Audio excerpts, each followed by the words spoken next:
corporatization and what to do about it.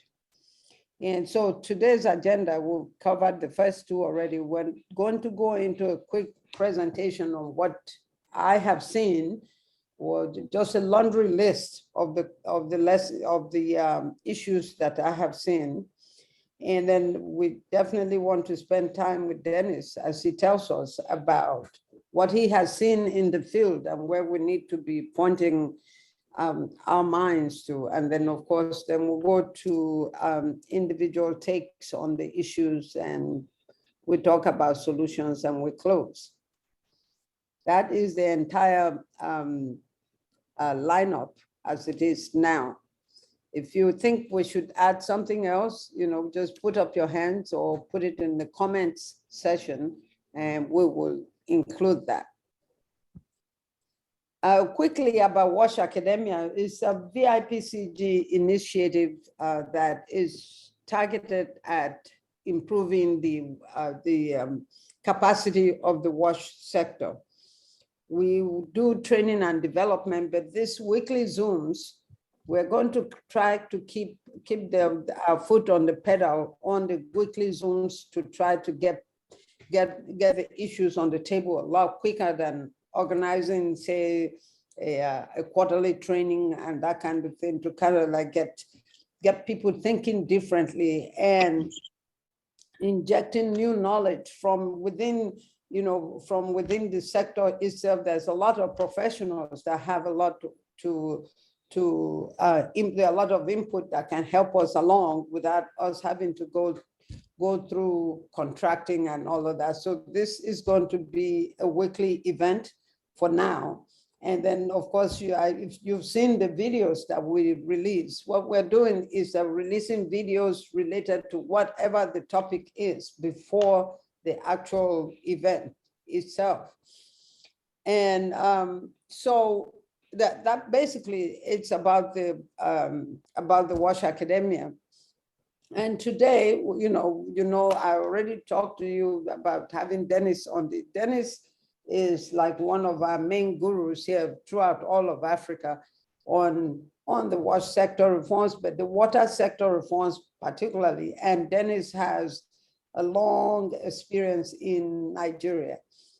He knows all our utilities like the back of his hand. So, and he can share about that and share also about about other experiences from other parts of Africa. You know that Dennis, even though everybody just calls him Dennis, Dennis has a PhD.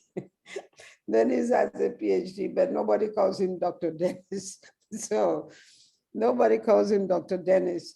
But if there is any issue, any questions, you have an opportunity now. If there's anything that you want a pointer to, how should I approach my governor? How should I approach my staff? What should I do about actual technical stuff on the utilities?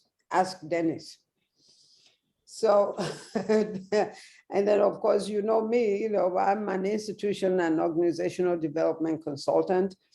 I got into this sector like 10 years ago and was brought in when Dennis gave us a contract to do organizational development for Bauchi State. And we have been hooked ever since. And really our anxiety is to try to move the results that we're getting forward. I'm anxious that we're not getting the kind of results that we could be getting. Because for 10 years, I don't feel like things have moved forward as they should have. So this is part of my own anxiety, and this is part of the reason that we have this WASH Academia. So we're going to just quickly go over what corporatization is. Like I said, this is not something new. As organizations are formed, there's government organizations, and then there are private organizations.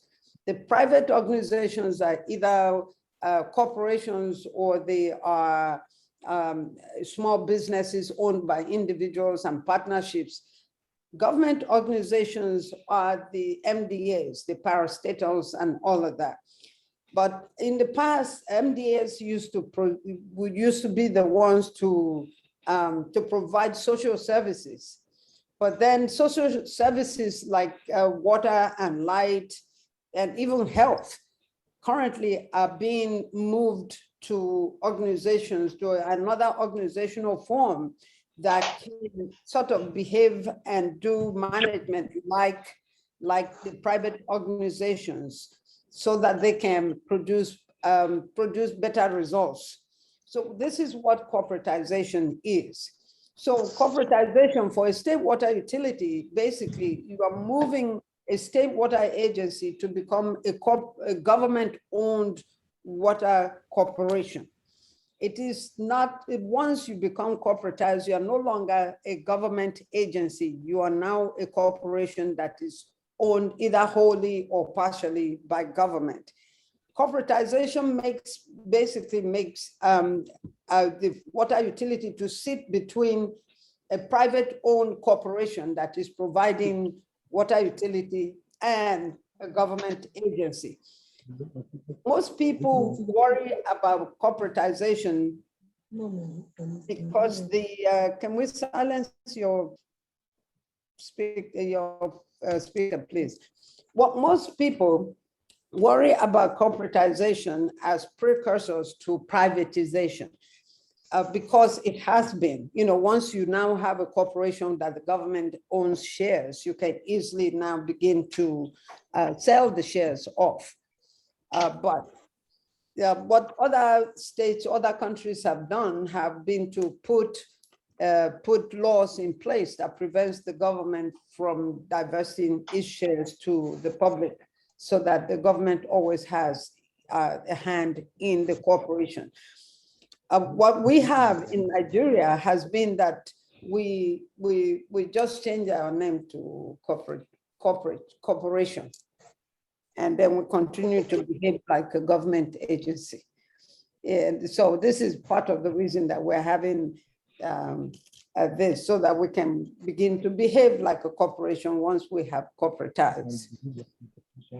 Yes. So if you know what is what is the process that we do corporatization? You conduct a diagnosis of where you are, either as the whole sector or just the water utility. And then immediately you should put the proper governance, put the board of directors in place that will sit between the corporation and the government, so that you can make quicker decisions and take action and begin to move away from the bureaucracy that ties the state water agency to the government itself. Then you must go ahead and immediately change or transform the leadership and the management philosophy, the structure and all of that, because it flows from the top. Once the leadership and management starts to change how it will run the organization, immediately the rest of the organization has to readjust. The way we are structured now as a corporate, as a government agency doesn't work when you become a corporation. So we have to restructure and re-engineer the entire organization and its work systems and processes. And so is where where most of the work in organization development comes in, where we are doing new structures, new processes, and we are computerizing a whole lot of stuff, different ways of doing things. And then of course there's change management, which is the main, the one part of the corporatization that helps to hold the hands of everyone that is involved from that is involved from the inception, from even the thought about corporatization to completion. So now okay. All right, so we want to quickly look at the challenges. And I'm going to just run through the laundry list so that we don't spend too much time on it, so we can spend all our time talking about which parts are important or which parts we're missing and what we need clarity on. So the first thing I want to talk about is effective governance. Governance is critical when you are trying to transform an organization from a government agency to a corporate a corporation. The main reason that you need an effective governance from the get-go is because up until the time that you want to corporatize, it is that all your decisions are made either, you run all your decisions by the supervising ministry, or you go to the governor to get whatever approvals and stuff that you have. And so, but once you have a board of directors, they really become the governing board. They make the policies for you. You get your approvals through them. If the entire interaction with the corporation now is done through the board to the government agency. Next week, we are going to be talking about the proper institutional arrangement for corporatization, because this is where this governance thing comes in, but that's an aside. Then we talked about having appropriate functional and organizational structures. Two structures, actually. One is the work structure, and the other one is the people structure. You need to have that re-engineered so that you're not running a civil service structure in the new organization. No, if I put it in a Dropbox, nobody can access it except I send it to you. Sir, can you mute your microphone? Have you found your mic, sir? Uh-oh. Okay. Thank you. So you have to change again, re-engineer, where, the water sector is full of engineers. So when we talk about re-engineering your operational and management processes, you know that it simply means you put it back on the board and decide on the new relationships, and, engineers work on systems. So, you take a systemic view to how you operate and how you manage your operations and all of that, and decide on the different pieces and how they will relate with each other. Then the business side of things that, the Harvard Business School view is that you ought to have a strategic plan how you are going to approach your business now, because it's a business. So you develop a 3-year, 5-year strategic plan that covers the first 3 years of transition and the consolidation years 4 and 5. And you need a marketing plan, because you're a business now. You're not going to keep going back to the government to give you free money. Well, what is like quote unquote free money. So you need a marketing plan, how you are going to be rebranding and communicating your brand and delivering services to your customers, and how you are going to be getting money back from your customers. And basically, what this means really is that when we are corporatizing, we are actually actively moving from one form very quickly to another form. It's not an incremental change. So you quickly have to have your strategic plan, your business plan, your marketing plan, and then your financial management plan, because when you get autonomy that allows you to corporatize, it simply means that now you're on your own financially. If the government chooses to hold your hands through the period of corporatization and gives you subvention, that is just an arrangement to help you through the transition period. And you must plan to be able to self-sustain financially. And that means you must have a plan for how you're going to raise revenue and how you're going to quickly make changes so that you'll get more customers and bring in money. Every business survives on being able to serve the customer and get money back from the customer. So that's what is in your financial management plan. Your service transformation plan that we call the PIP, or the performance improvement programs that we institute are actually service transformation plans, and they are supposed to help us to change, because this whole thing came about because we were not able to service the customers the way we should have. So you need a concrete plan on how you are going to improve your services so that the customer can trust you again and begin to get water from you. And then we talked about transformation being not, that the corporatization is a transformation, not an incremental change.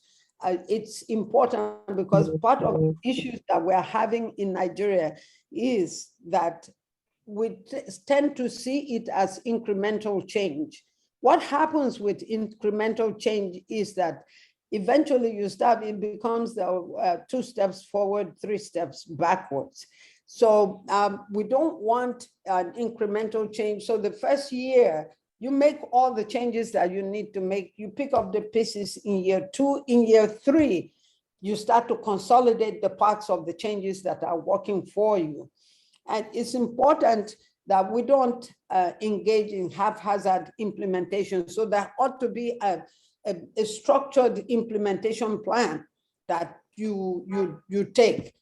You take step by step to make sure that, step 1, you do this, step 2, now you have a structure. How do you now put your staff in the structure? How do you decide which staff you're going to keep and which ones you're going to return to the civil service and all of that?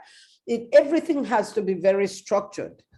One of the things that we haven't paid attention to is the fact that even the structural rehabilitation that we are doing is part of the corporatization efforts, because we cannot corporatize an organization that has aging infrastructure or having a lot of the situations we have water schemes that are working, but we have no pipes to the pipelines that would transport the water, the main pipelines that would transport the water from the schemes to the customer. They are not in a state that we can move water across to the customers. And so whatever PIP that we have doesn't work, because we can't improve any kind of service until we can get the water to the customers. So it's important that when you are corporatizing, when you are doing infrastructural rehabilitation, to see it from the perspective that this is a major part of the corporatization. And then, of course, the union management. It's not just the water sector. All organizations are terrified of the union when they're about to make massive changes. And something like corporatization, the civil servants didn't sign up to become employees of a government, of a corporation. So it's a new place they are going to, and the protection of jobs by the civil servants is done by the union. So ineffective union management can cause you a lot of heartache. One of those is that, and we've seen situations where, because unions don't understand what the whole thing is and where the positives are in corporatization, that they begin to stand between the effort and the way things were. The change champion is a major problem, because it's not enough if we have told the development agencies that we're going to go ahead and corporatize, and then the government has come up with their counterpart funding and all of that, and then we start doing, because things can get very difficult as you progress. We need a champion who has access to decision makers and who has access to resources that we're going to need, especially in those first 3 years. So oftentimes the advice is to get a change champion team, a team that comprises of individuals from both the government and outside the corporation and in the population, who can then become the team that works and with the board of directors to move the corporatization forward. There is like serious risks of abandonment, because it's a complicated situation with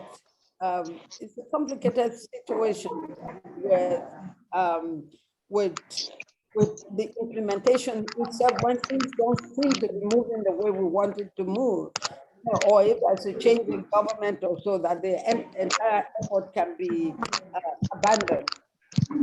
So Dennis has his hands up, so we're going to hear from Dennis very quickly. Okay, how do we get Dennis in? You done that? Yeah, sure. Thank you so much, Vicky, and I'm sorry to disturb the floor.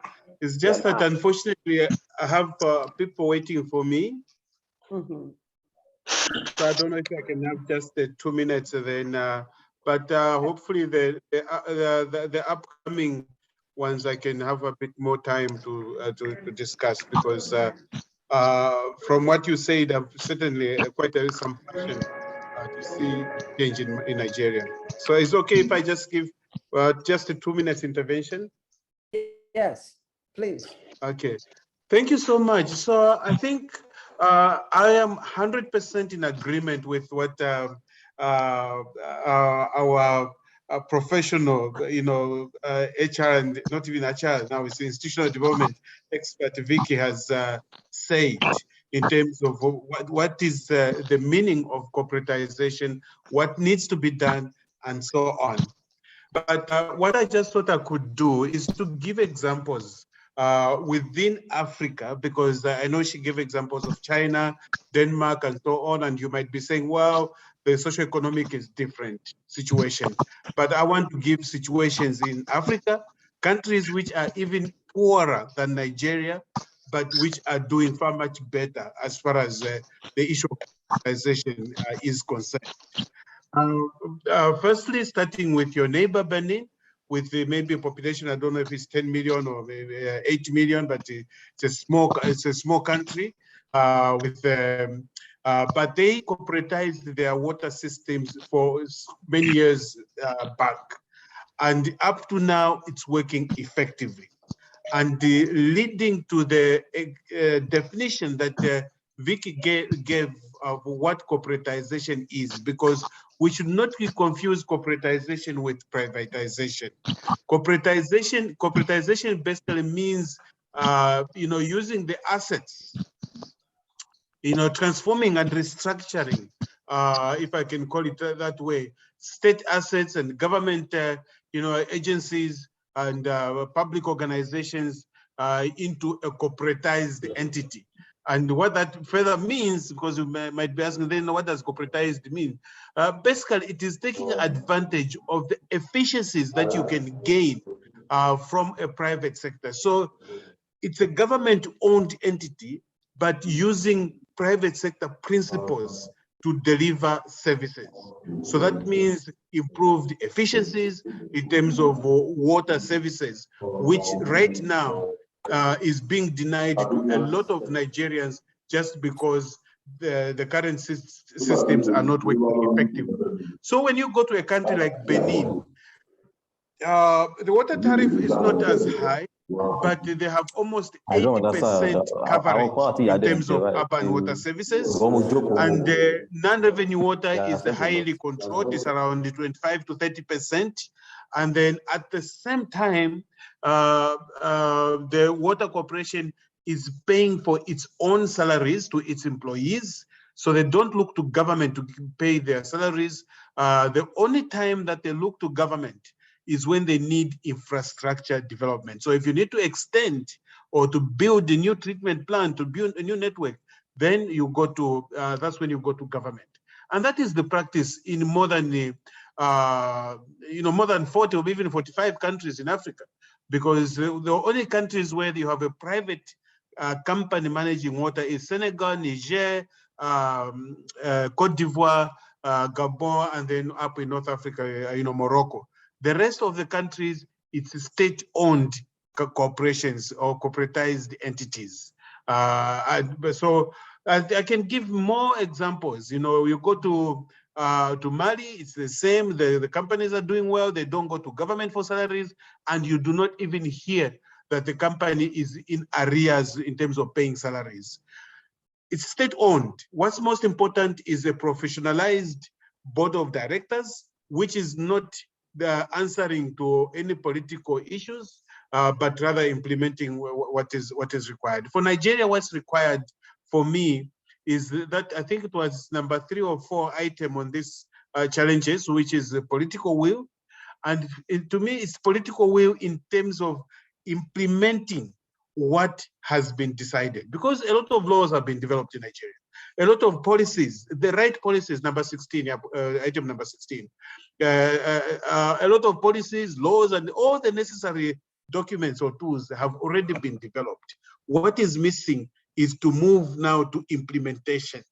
You know, that bold step of saying now you are a corporation, you should make your own salaries and so on. That bold step of saying your procurement will no longer be done by the ministry, but by yourselves. That bold step of saying that the staffing, you will not need to come to the head of service or the, what you call it, the person in the government, state government, to decide, okay, should we employ or not? But that should be done by yourselves. I think, as I mentioned earlier on, I have other activities. I have a meeting just now.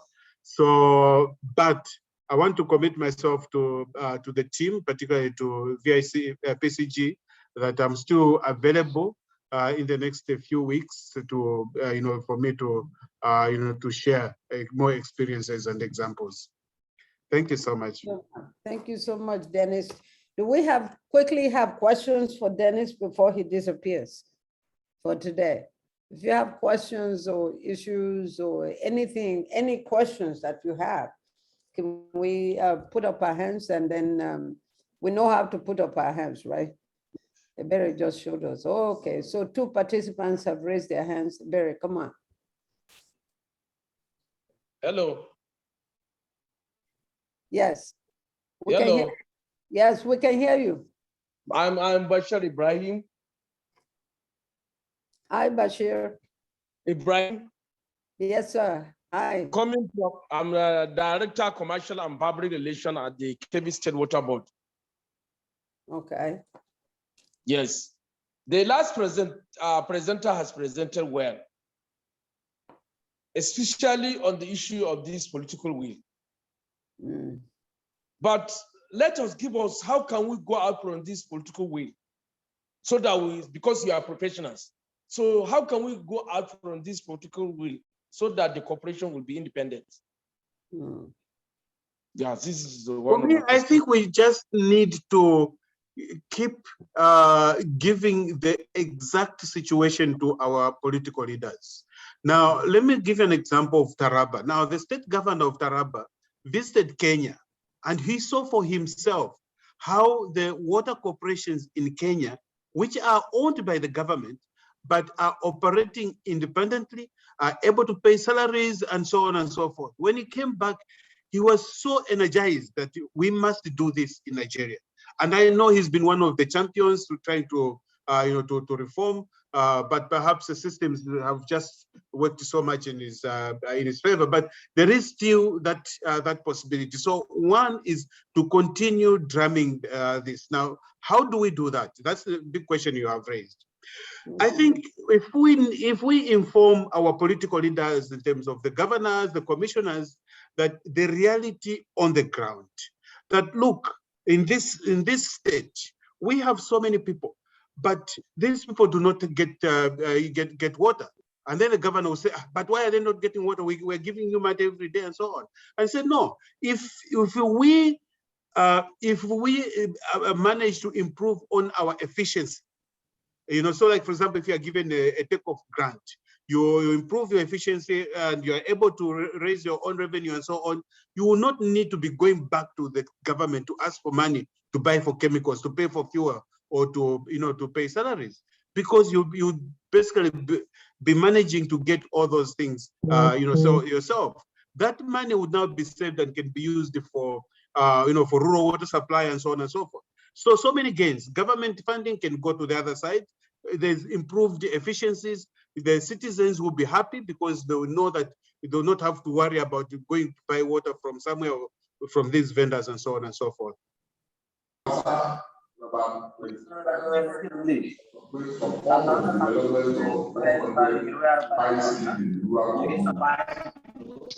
Hello?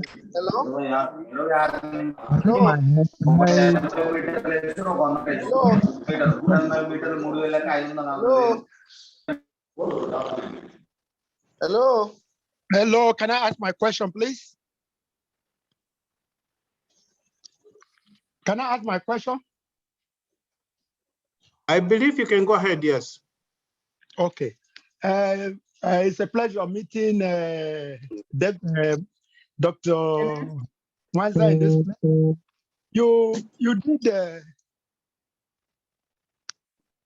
You did say of this issue of corporatization and the place of kicking off. There are some institutions in Nigeria, that have been corporatized, but the capacity utilization is very low that they can even perform now to take off and pay salaries. What do we do in terms of government allowing them to take off when they are not able? Okay, Daniel. Well, and the political will again. Mhm. Yeah, one thing. Thanks so much, and great to see all the friends that that I have in Nigeria. One thing that we were pushing for when I was in Nigeria was that since the state government pays salaries and buys chemicals and so on, which means it's a certain naira value. Maybe it's a 10 million or 100 million, whatever is the amount. So my proposal at the time was that why can't the state government give that money? So you agree a kind of formula to say the first year, give us 100% the operational costs. But let the corporation manage its own affairs. Instead of the Ministry of Finance paying salaries directly, or the Ministry of Works or whoever buys chemicals and so on, but that whole money is given to the corporation, which means you must now have capacity in terms of the Department of Finance and the procurement and all those things to make sure that there's no loophole at all. And then, because that means that you will not have to worry to say, oh, where will we get salary from? Because that money has already been given to you. The second thing is to seek commitment from the staff of the new corporation, because sometimes there's a push to say, okay, now we're a new corporation, we need new salaries and so on and so forth. It doesn't have to be that way. If you also can commit yourself to say, okay, this first year we'll continue getting government level salaries, civil servants. And then now in that first year, you are also meanwhile improving on your billing, on your collection, on the provision of water, which means that you are getting more money. And then in the second year, you say, okay, we'll get 80%. So salaries 80%, chemicals, everything 80%, and then 20% you must manage yourself. By year 5, you should be able now to say, government will be able to meet all our running costs, and we can move on. I totally agree with what Dennis had said. Earlier on, I talked about having a clear implementation plan. That part of that implementation plan is deciding on where the government subvention will stop. Because if you are going to be autonomous, you have the main part of autonomy that we have issues with is depending on government for money. And where the government subvention will stop, where government subvention stops doesn't mean that your expenses stop or that your operational costs stop. So the financial management plan is also, it contains your forecast on the sources of funds, part of the money that is coming from government and all. And when someone spoke about political will, when the government knows when they're going to hands off not just decision making, but actual funds, actual funds that they have to give you, that also helps with the political will. Hello. Please, can I quickly join you? Can I quickly come in with something? Yes, although unfortunately I need to go. If you take the case of some, especially Lagos, for instance, the corporation has started as far back as 2005 or early. The law has been there. What I expect, or what is the main, is not political now. It's not the political will. The political will has provided the law. Now it is this head of the agency to ask, give me that power. The corporatization law is there. The law has made you, for most of those organizations, state water agencies that are corporatized, the law gave them those power. But the people that are running the thing do not want it to be corporatized because of what they are eating. I don't know whether you understand. The issue here is that the head of the agency say, please, the law says I am autonomous. Write to the governor and say, law says I am autonomous. And then use the law to implement and allow them to go away from the civil service orientation and move to corporatization and commercialization. Now, for me, the issue of political will starts from the policy. When you have the policy, then you have the legal framework. It is the people that need to implement that law. I have at one time asked the MD of a corporation to write to the state government to start implementing the law. He refused because of what they are getting. I want to disagree to some extent that the political will is really the issue. The real issue is that we are not having the right people at the right position. So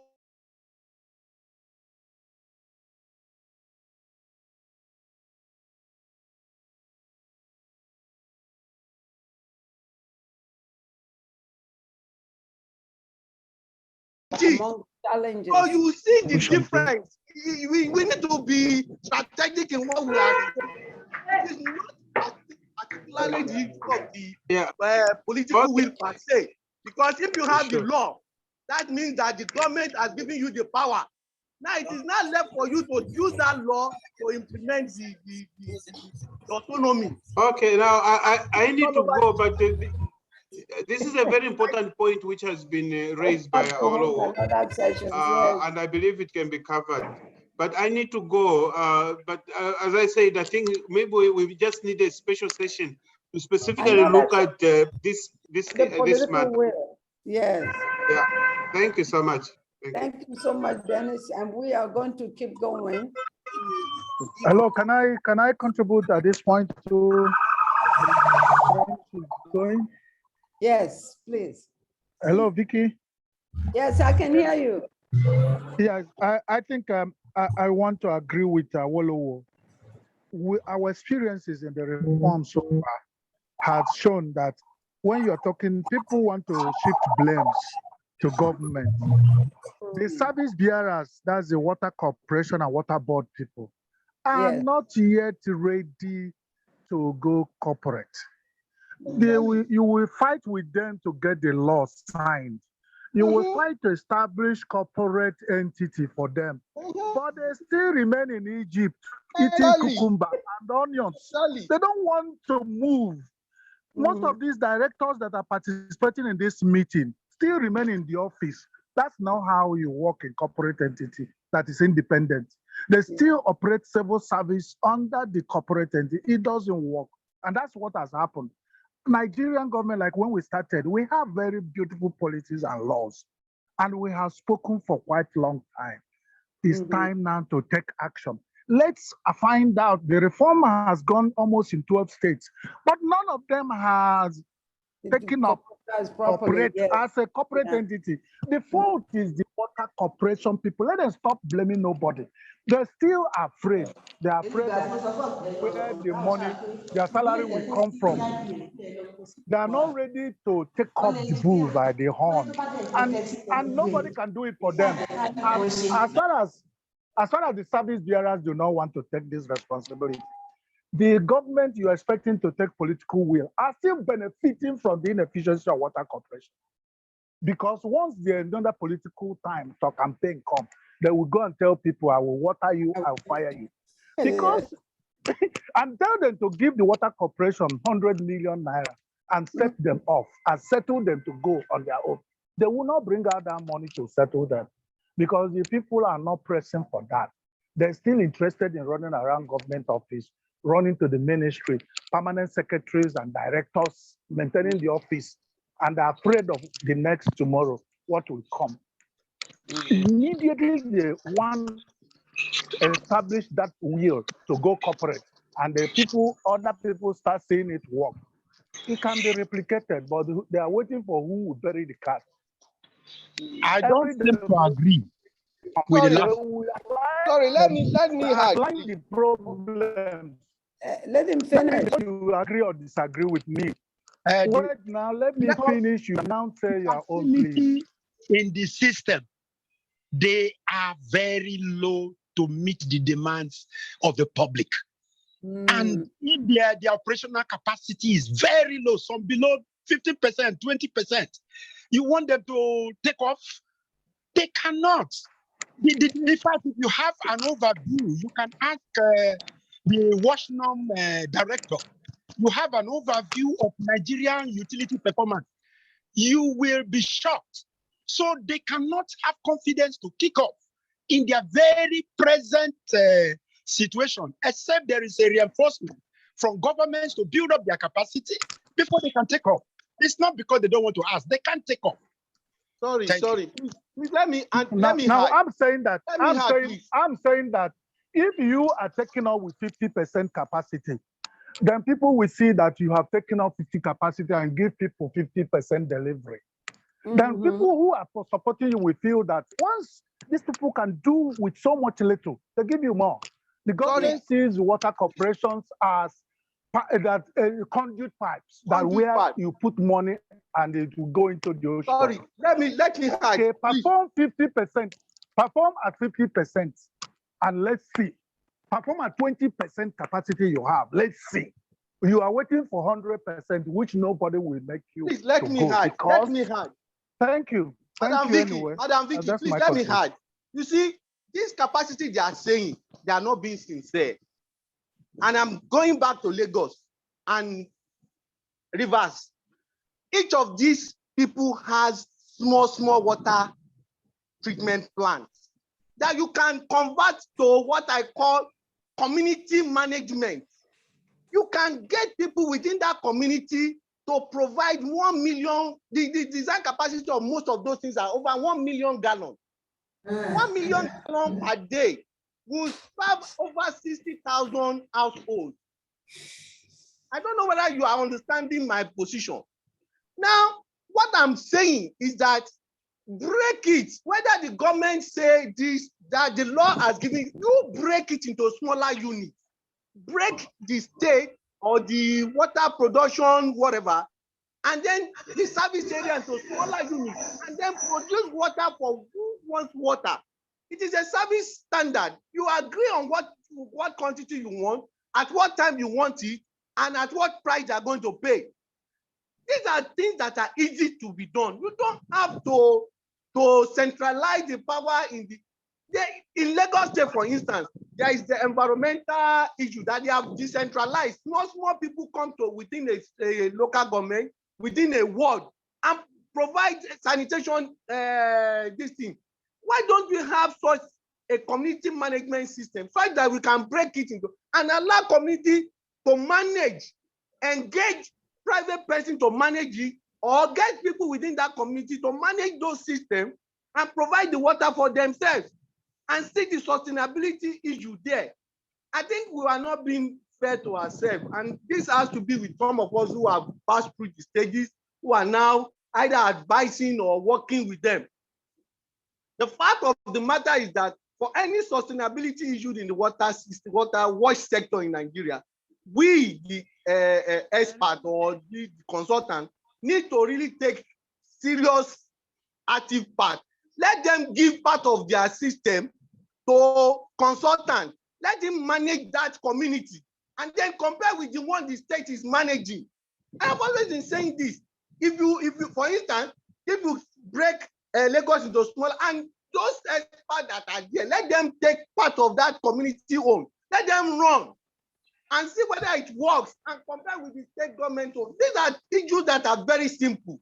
Is that they are simple things, but because of what personal interest, which is the problem in Nigeria, all of us are interested in what will come to us, not what will go to everybody.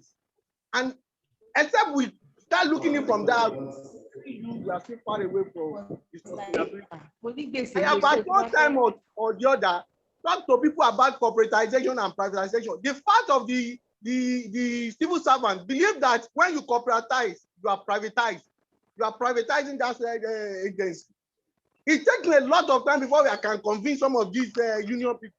So let them see the benefit of corporatization. And I think that's what we need to start preaching, the benefit of corporatization, not privatization. I said we get this across to the people, both the politicians. And I was reading in the paper today, a lady from one state said he has done 29 boreholes. 29 boreholes. And I think it's in the center, not central. You understand? These are nothing that something that, and when you go there, you see they just dug something. Nobody, there is no management system to manage the borehole. There should be a system so that it can continue for many years. These are things we are thinking of. These are things that we, the experts, should be preaching. You understand? When we look at corporatization from the angle of bigger, the people that you are asking to corporatize are not ready to corporatize because the law has given them power. The political will is there. For the people, I remember Deputy Governor of Lagos State telling the MP Lagos State that we're giving you autonomy. What did you do with it? You are now coming back to come and ask for salary. So these are just issues around. Let's look at beyond that corporatization and move away. The government of Nigeria, so much information. The government of Nigeria has given us political will by allowing even the laws of corporatization to take place. Exactly. So we have to give it to the government for them to allow the law to establish corporatization of corporations. They have taken the first step. The next thing is for the corporations to take it. And I think that's where we start. If we now make move, a village in Delta took over the water corporation in their town. I think it's a Buluku or Iseluku managing with their communities. Yeah, it's not Iseluku, I think it's the Suku towns. The water corporation has abandoned that into the village people, and there you have to like it's like now. But even the water corporation do not have the power to go to them and say, okay, give us 20% of what you are making because we have failed. They abandoned that one to them because the people saw it as their own dividend, because it was built in their community and they're managing it. They are providing electricity and they're pumping their water 24 hours. And the water corporation has power to take it over now, and it's meant to be their property. So many things are going on that the water corporation people are not managing, and they are looking for who to hold. They are responsible for the failure of the sector. Okay, so I think that we have to be very careful about apportioning blames, because the situation with the water sector in Nigeria is like an octopus.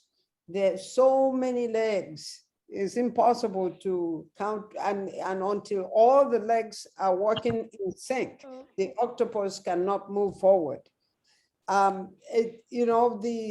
I know that if you look at the government, there's nothing the governor would want more than not to have to put the water corporation or the water board on his budget year in, year out.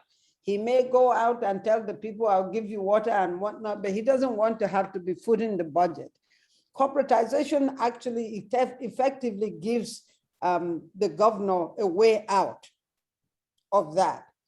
But it's not enough for you who are running the corporation to make a verbal commitment to the governor that, after 3 years, you don't have to give me money anymore. And for him to effectively think, okay, so that 500 million to 1 billion that I'm spending on the water corporation, I can put it towards XYZ instead. The way that we have tried to work on that whole, making sure that we will stick with what we are telling the governor, that we will, when you let us go, we'll be okay on our own, has been through the performance-based contract. And we are corporatizing all over the place, but you will be very hard to find one state water agency where there is an actual performance-based contract in place. And you cannot measure or evaluate what you have not planned for. When there is a performance-based contract, there are targets set in there with rewards and punishments for performance that then the new corporation must produce to the government in order to maintain its status. So everything that we are talking about is true. Some of it belongs in that performance improvement program. A lot of it belongs in culture change. Someone spoke about the sectoral corruption. Yes, there is corruption in our sector. And that is because we're in Nigeria, there's corruption in almost everything. But we have to understand that by the sectoral corruption that we have, it permeates even from the supervising ministry all the way out to, those are agents that we use for connections, and even to our consumers who are breaking into our pipelines to steal water. You understand? So all of that is also impeding the capacity of the corporation to deliver on whatever agreements it has with the government. One of the shaky things that we have that works against corporatization is the fact that sometimes the big wigs, who are usually in the supervising ministries or the big politicians, they start to angle for possession. You know that in our country, we've had a whole lot of privatization where we went straight from the government agency to a private corporations because something has been sold out to some political big wig. We now have sort of like the vultures, circling the water agencies because they've seen the rehabilitations, they've seen the potentials, because we all know that the water agencies have potentials to bring in money, and it never mind. Okay, so just let me quickly land that as my point is that as we are talking, let's be worried of the fact that we all want the same thing. We want success. So Barry, who has his hands up? Yes, please. So Mrs. Olabisi is coming on now. Madam, welcome. She's trying to figure out how to work her thing. Okay, can you take the next person until she's ready? Are you ready? Yes, I'm ready. V, can I continue? Yes. Yes. Good afternoon, colleagues. Thank you, Vicky, for organizing this program. It's quite unfortunate that some of us will just conclude by rubbishing the head of agencies, that they are not bold, they are not this, they are not that, to shift blame on them. When actually some of us will know the truth and what we go through. Mrs. Vicky Jokopo, you can testify to what we are going through in Ekiti. Is the blame for the management or head of the agency? Even Awolowo Jones that talk, I shared some challenges, list of challenges we were having. You can have very robust paper documents. We still tell you we need that political will to implement the proposal of the consultants and what we have in hand. We need that political will, because when you invest so much in all the infrastructure and you need just a little to sustain and drive the system, and the political will is not really there. The commissioners will say this is the way they are going. You are not the policy makers. The policy makers, you can say this is how the best way to go. And the change management issue is another thing. And the people who are making the policy for personal reasons, we say this is the way we are going. Is the accounting officer to be blamed for that? So if the accounting officer is making moves, Mrs. Zidoko Pope should share our experience with you, what we are going through. So there is no need shifting blame on the sector heads. That is because they cannot boldly say they want to do this, they want to do that. You know how much it's involved to run a water corporation. And we also know how much involved to pay and sustain the salaries of workers you have promised that you are not going to lay off, your salary will not be delayed. You have made so many promises, and they agree with you that they are transforming, they are transiting. And the cost of transiting, you now go ahead and say, no, government just cut off. Give me 1 billion naira. And you agree to that. We have seen those people who agree that they should be subvented. And the government, alongside, they begin to pay them part of the subvention. And when they pay you just part of the subvention, it cannot sustain your taking off. It cannot sustain even the salary. And people will now gather and say, and shift blame on head of agency. Let's actually come out, interview each of the agency leaders and get the truth of what they are going through. That's what you can put together. Not that we come around, sit together when we have different challenges and we are operating under different terrains, and we now come out and shift blame on the head of agency. It's good to blame somebody, but when you are put to sit on that seat, you will not appreciate all the efforts of the ones sitting on it before. So let's start shifting blame on head of agency or is the staff. The staff are trained, they are ready. In the document generated for Ekiti State, there are procedures which you follow, the processes of corporatization and transformation. Is the processes being followed as it should? That's the problem. When the processes are not being followed and the thing is already truncated somewhere, and there's little the head of the agency can do, because he's not having that bulk money to actually start off the corporatization process. So why must we now go somewhere and then say it's because he cannot say, just give me this, I will start off. Is it little change you read? Who of the agencies out of us has that financial model to say government stay off? I have 1 billion to start off.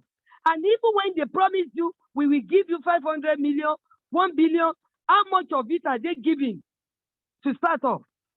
So these are some of the challenges we have that is difficult for some people to go in there and they say anything. But everybody will come and shift blame on the head of the sector.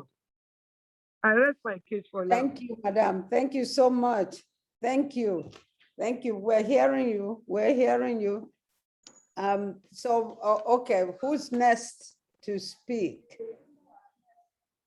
Sorry, I'm sorry that we are misunderstanding our contribution as shifting blame to head of agencies. That's not what anybody has done here. From participating in this meeting, nobody has blamed the head of agencies. We have been with the head of agencies, we know their challenge. But one person in an agency is not a corporation, it's not a water board. We are talking about a system that is giving even the head of agencies problem. Among the everyone that fights head of agency as for leaving behind. So within even the agencies, they have issues. Attitude is what we are blaming. Attitude of water corporation workers. Have they understood that the whole role of taking water corporation to the next level lies in their hands and their performance? Most of them still sit back, waiting for a handout. Thank you. Nobody is blaming anybody. But challenges. But if we sit on this meeting talking about challenges, we cannot move any further. Sorry if anybody is seeing our contribution as blame. Thank you. Let me contribute again. Even the workers in the agencies, some of these agencies are ready because they have been trained, they are set. But the fact remains that you will get to know by the time performance contracts are signed here and there, that if once the government fails in to play their own role, then it's also going to transcend and affect the workers coming on board. Because one thing is for you to make a very good document, submit and agree that you want to implement. if one of the parties should fail, whether you are to provide this, I am to provide the service, I am to provide the energy, and you want to provide even the money and the support, has failed from onset, then what will happen to the workers who want to actually do the carry out the assignment? So even the entirety of the corporation, I'm speaking for my own agency, people are set and are ready to work. Mrs. Idoko can confirm that. We have trained them, we have done a lot of sensitization. But when from the onset of implementation of the transition, we have seen gaps and failures. Then what do you expect? The fear is already in the people that are transiting now. That if this has happened, the consultant has proposed this, but the government is already falling. Then what is our fate? This is the problem. What is now their fate? And we also saw some other subvented agencies that they are being given just percentage of the subvention the government agreed. They are not being given the full subvention as agreed. So what's going to be their fate? And those people cannot, they are only paying other MDAs that are subvented are only paying part payment of salaries. So everybody in the sector will now be, they are now in fear. That is not what happened to their colleagues somewhere that will not happen to them. This is what is causing all sorts of problems. Once we agree, you are going to be corporatized, you are going to through transformation, and these are the things the government is supposed to go to give to the agency. Once the government is bold enough to give, then let's see whether the agency will not transit with it and find their feet. But the fact remains that because of the financial status of things in Nigeria, even when they make a promise, are they able to fulfill? Do they have that muscle to fulfill their promise? This is the problem. Thank you. So I want to actually ask a question. We have quite a few of the heads of water agencies here. How many of us agree with what Mrs. Agbeo has said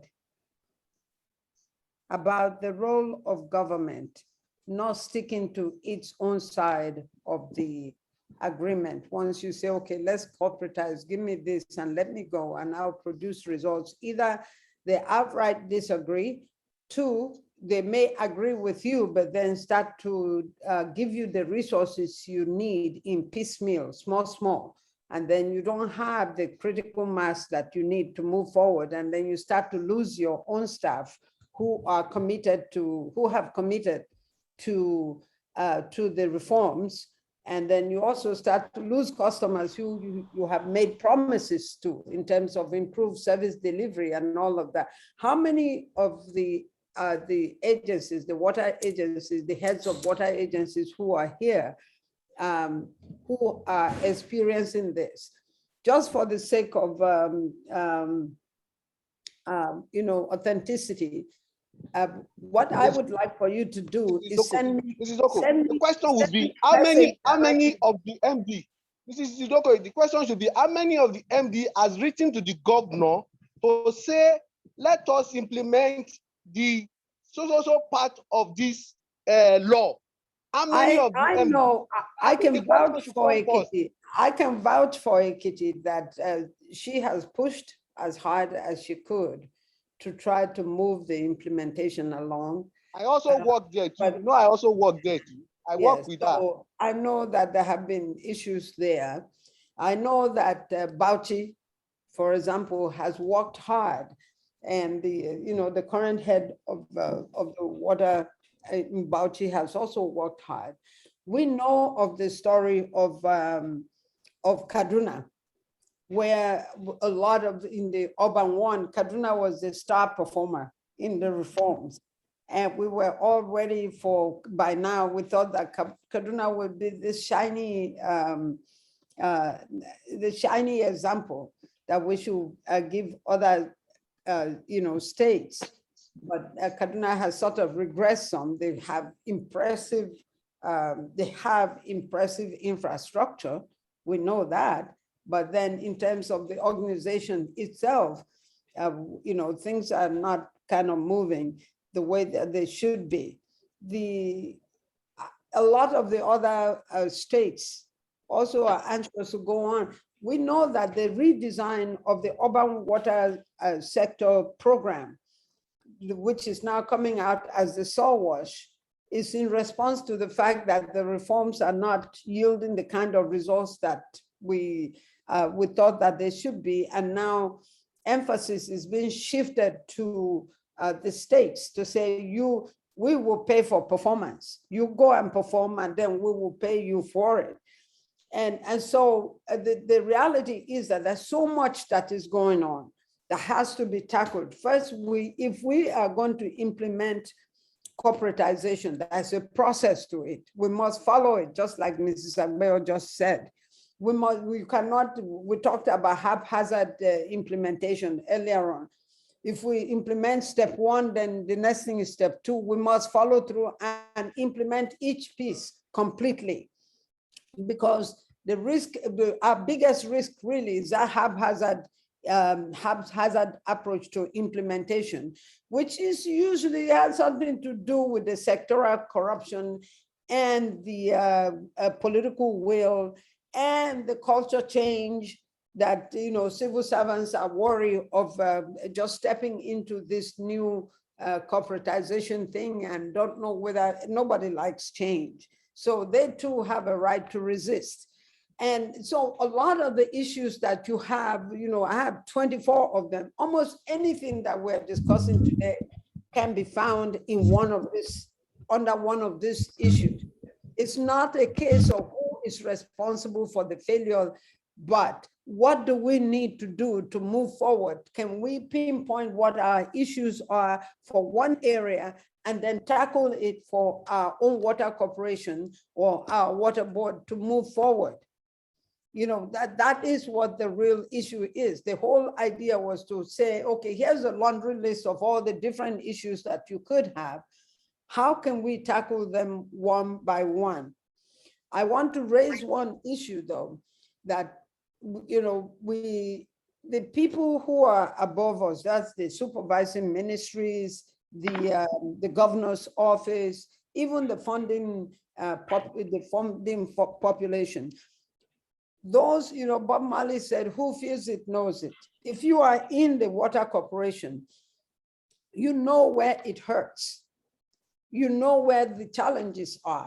It is critical that not only, do you know these things, but you also educate the people. This is what managing up is, that you educate the people above you, and you never get tired of educating them. Don't say, okay, I told them in a memo. I told them, in a retreat. I told them, you keep every time the issue comes and say, remember this issue, that this is what it is, that you keep educating. This is part of change management, is stakeholder management. This is your stakeholder management piece, where you actually keep educating the stakeholder until they see things from your perspective. Because I guarantee you, despite the corruption, despite the lack of political will and the fear of the staff to be engaged in this corporate, everybody would want this to work. It is just that you, as the head of the water board or the water corporation, you not only have to deal with your own issues, you have to now help the other people to cross the bridge with you. All right, who else do we have their hands up? And we should be rounding up, right? There. But I went like, I keep running the money. Okay. So on that note, I think we are going to round up for today.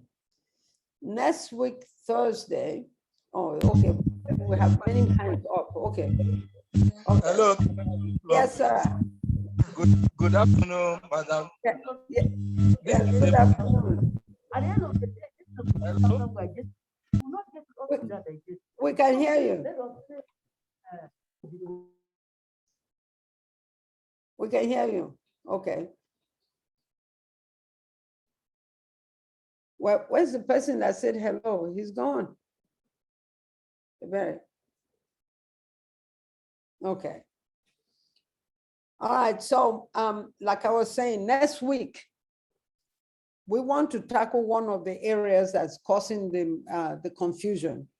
And this is the institutional arrangement that we have under which the corporatization is supposed to function. You know, what should be in the water law? What should be the role of the regulatory agency?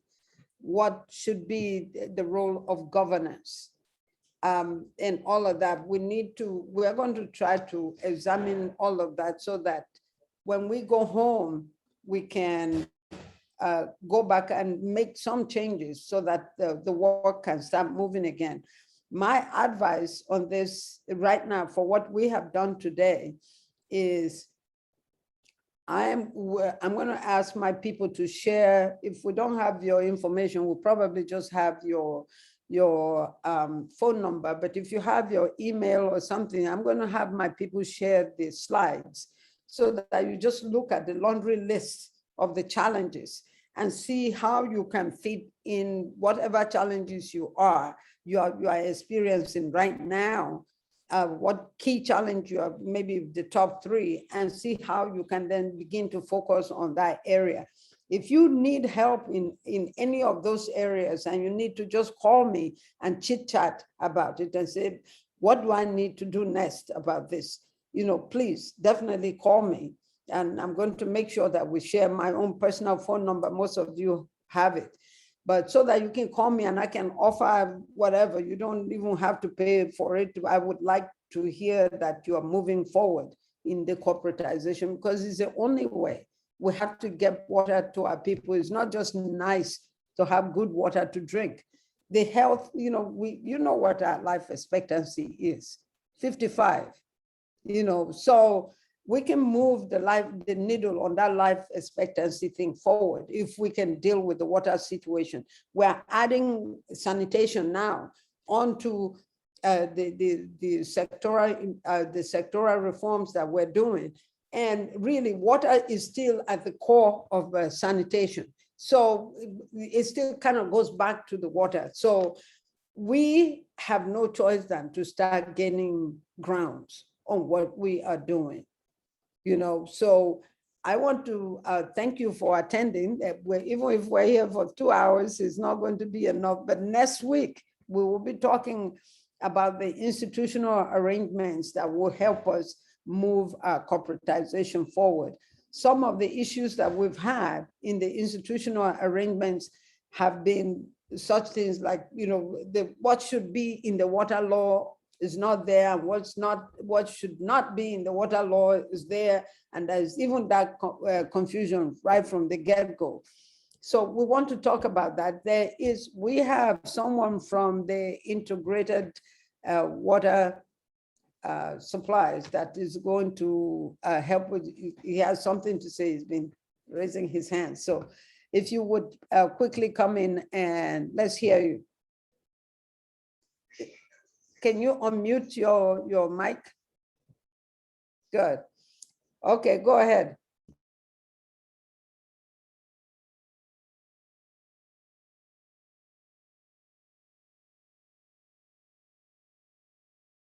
Can you unmute your mic? You can't hear me. Okay. All right. We okay. I'm on mute. Yeah. So anyway, we're going to send out the presentation slides, and Dennis has promised that he's going to come back. I will let him know that we are talking about the institutional arrangement. We're also talking to the other bigwigs in the sectoral reforms to start joining this forum so that we can start addressing the issues that we've had up until now. Okay. Mic has been unmuted, but the voice is not clear.